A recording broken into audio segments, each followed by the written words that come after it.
Hi, and welcome to another episode of Hot Takes with me, the Silver Fox, and the clock is ticking down. Tick, tock, tick, tock. It isn't long now until it reaches 0, and that, of course, will be the end of Michael Matheson. The pressure is on him, he's put his head in the noose, and the hangman is only waiting to pull the lever. Everybody now is saying that he must submit his iPad for examination. Craig Hoy, the Scottish Tory leader, has sent him some questions he wants answered, and we know that he'll either answer them and resign, or he won't answer them and resign, because either way, I think he has finished. It's pretty clear that the end is nigh for this man, who cannot possibly have run up such a bill doing government business. And so, unless he is prepared to hand over his iPad for full examination, he must resign. But the iPad must then be handed to the police, because that's the only reason he is so reticent about handing it over, is because what he has been doing on it must be so reprehensible, he dare not reveal it. We'll have a look, we'll see what's going on, and we'll see if this man is fit for office. I suspect not. And I suspect he's been gone by the end of this week. Here goes. The sun is setting on a less than stellar career of a transient politician whose political career has been one of failure. And it now looks like it's going to be tarnished right at the end with perhaps something so disgusting on his iPad that it may even possibly end up with him finishing his days in jail. That seems to be the direction of travel. If you've done something so bad that you would rather pay £11,000 in the hope that the problem goes away, rather than have stolen the money, it makes you wonder, doesn't it? Oh dearie me, Michael Matheson, what were you tossing off to? 4 key questions Michael Matheson must answer about his £11,000 iPad bill, as he is urged to submit it for analysis. The Scottish Government's Health Secretary has been urged to hand over his iPad for it to be examined independently, after being shamed into paying back his £11,000 data roaming bill. He didn't pay that bill because he was shamed into doing it. He paid it because he knew he could not have that iPad investigated. It must not be looked at. It must not be scrutinised, because he knows that what he's been doing with it is the most appalling things we think. Michael Matheson has been urged to hand over his iPad to Parliament so it can be independently verified, as the scandal of his £11,000 data roaming bill rolls on. And he's been told to answer 4 key questions about the situation instead of ignoring it, and we will deal with those 4 key questions. It stinks from day one. Nobody can possibly in a week run up £11,000 worth of data unless it's video, and a lot of video. Let me tell you, it's a lot of video. This isn't work. This isn't all government work. And if, however, it's been signed off, which it has, then first of all, it's fraud. Secondly, the person who signed it off is also guilty of that fraud. So whoever signed it off really needs to come forward right now to try and get ahead of this and try and get themselves off the hook by offering information and saying, well, actually, no, I was assured of it and blah, blah, blah. Because otherwise, the person who signed off on it is going to be guilty as well. Anyway, the Scottish Government's Health Secretary and failure was, and they're using the word shamed, as I say, not shamed, into finally choosing to pay back the massive bill he racked up while tossing off on a week-long Christmas holiday in Morocco, of all places. He had initially billed Holyrood for this, blaming them for an out-of-date SIM card, blaming himself for an out-of-date SIM card, but also the fact that he knowingly knew it wasn't all data for government business, therefore fraud. Straight away, fraud. Also, the person signing it off, fraud. But it's going to get darker, isn't it? And it's going to get darker very, very quickly.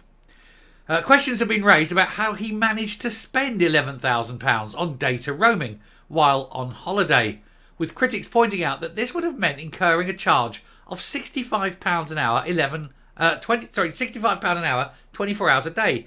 Now, that is like £11 an hour. That's minimum wage. He could have employed someone at less than that. So there's no way that this was government business. This was massive, massive wank festing. The only problem is what he was tossing over legitimate or not? Now, if it's any kind of legitimate, material, that's his own business. He pays back the money. He then subjects himself to the charges of fraud, and we go on from there. He resigns, he faces the police, and he gets charged with fraud, and we go on, and that's it. We don't need to know what his particular proclivities are if they're legal. However, if on inspection we find that they're not legal, then not only does he have to pay back the money, and not only is he prosecuted for fraud, but he also has to deal with the other issue that is very likely, I think, to raise its ugly head. Because I don't think that that this is something that needs to be overwritten or hidden. This has got to be investigated. There are too many people calling this out and saying that it has to be fully investigated. It's either fraud or it's fraud and a very much worse crime. Let's hope. Genuinely, I hope it's just fraud. I would hate to think it was anything worse. But given that this is the SNP, and we all know what the P stands for, I wouldn't be surprised. Anyway, Hollywood officials claimed they asked the SNP minister about the bill, but they had accepted his assurances that all costs incurred were for parliamentary purposes. I don't believe you can accept assurances for £11,000. I think you need to say, hand it over, let me inspect that. We'll just put it across to our IT department. And then watch his face crumble. Anyway, the Scottish Tories want him to prove this by handing him his iPad so it can be independently verified. Indeed, give it to the police. But not Police Scotland. Give it to Cumbria Police, say.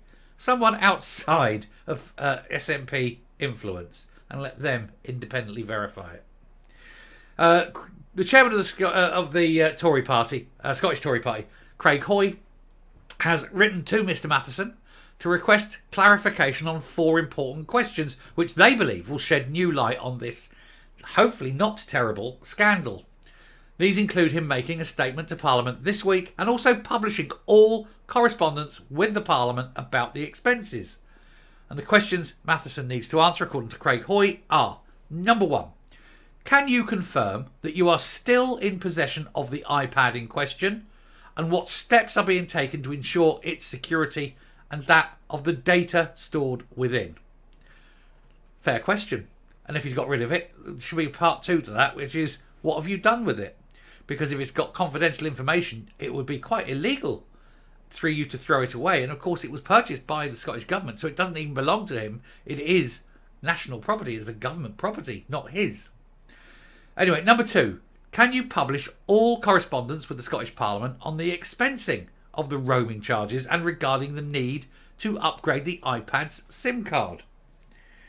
Question 3, can you outline what steps you've taken throughout this situation to protect public money and keep costs low in line with the value for money requirements set out in the official expenses policy? And question 4, will you make a statement to the Scottish Parliament this week on this matter and take questions? Now, of course, the thing is, he's not going to do any of this, is he? He's going to run away. He's going to try and resign, I think. I foresee a resignation coming. But as Hamza Yousaf says, resignation is not enough. He must be fired, because he said to Rishi, he can't just let Suella Braverman resign. You must fire her. Well, Suella Braverman hasn't done anything illegal. But at the very least, it seems that Michael Matheson very well may have committed fraud, and so he shouldn't be allowed to resign either. Hamza Yousaf, sticking by his own rules, should fire him. But let's see if Kendall has the ability to do that. I don't think he has. I really don't. Anyway, Mr. Hoy claimed that if the SNP minister fails to answer any of these questions, then it proves he has something to hide. He pointed out that his rival was belatedly shamed into repaying the staggering sum that he had the audacity to expect the taxpayer to foot. He added, he told us that his integrity matters. Therefore, he must immediately hand over his iPad so that parliamentary authorities can verify his claim that he only incurred roaming charges related to parliamentary business during his Moroccan holiday. And if you believe that, you'll believe anything. Hoy went on to say, Mr. Matheson has many serious unanswered questions to address, which is why I've written to him requesting that he makes a statement at Holyrood this week so we can get to the bottom of this scandal. A failure to answer these questions will further add to the public suspicion that Michael Matheson has something to hide over this scandal. I'm going to suggest Michael Matheson has something appallingly bad to hide. Now, it's only my thought. I can't prove it. However, if he is as innocent as he maintains, then he will, without doubt, hand his iPad over straight away to have it fully inspected. I'm sure he has nothing to hide at all. And if he fails to do that, then of course we must be free to speculate on the awfulness of what he has been watching. And I think I know, and I think you know, what we all think he's been watching, which is why he's so shady about it and keeping it to himself. I think it should be now a police matter. But not my call. Anyway, the Health Secretary was collared last week for smirking while Mr. Hoy made a point of order demanding that the Scottish Parliament investigate the huge £10,935.74 bill. But officials refused to do so, claiming they had assurances from the MSP that it was used for constituency work. But assurances just mean, yeah, it is, honest. There you go, you've been assured. That isn't good enough. That is not good enough by a long way. But pressure grew on Mr. Matheson throughout Thursday and Friday, with some critics calling for him to resign over his complete refusal to pay back the public purse, despite netting 120k a year through his government role. Then, on Friday evening about 5 p.m, he released a statement confirming he would be reimbursing the full costs because he realised otherwise people might want to inspect the iPad. And that's, of course, not what must happen. Must be no inspection of that iPad. Everything must be wiped. It must be damaged, burnt. There'll be a small accident. And there was a fire, and oh dear, it went into the fire. But then the acid, and then it got lost or something. That iPad will never be seen again. Someone will have had that away. The party goons will have taken that iPad and it will have disappeared into the ether because they know it can never be revealed. And the very fact that that happened means we all know exactly what Michael Matheson is. I'm coming up. Now, they do have a history, don't they? There was that Mark Kerr, he was a toucher-upper of children. There was Patrick Grady, he liked to touch up other people's children. You know, there's several of them. They all do like to be touching up people, don't they? Especially people who are younger than them. Jordan Linden, another one. Multiple, possibly grooming charges coming over that one. You know, so it's not as though it's an unknown thing in the SNP. But this could be the biggest one yet. Possibly. But I'm sure that Michael Matheson is completely innocent. And we will know that because I'm sure he's going to rush out and hand that iPad over to be fully inspected. Because after all, he has nothing to hide. And therefore, he has nothing to fear.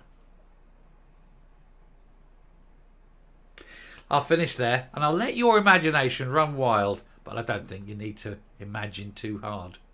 Till next time, stay safe, stay well. And don't let your children anywhere near Michael Matheson. Bye.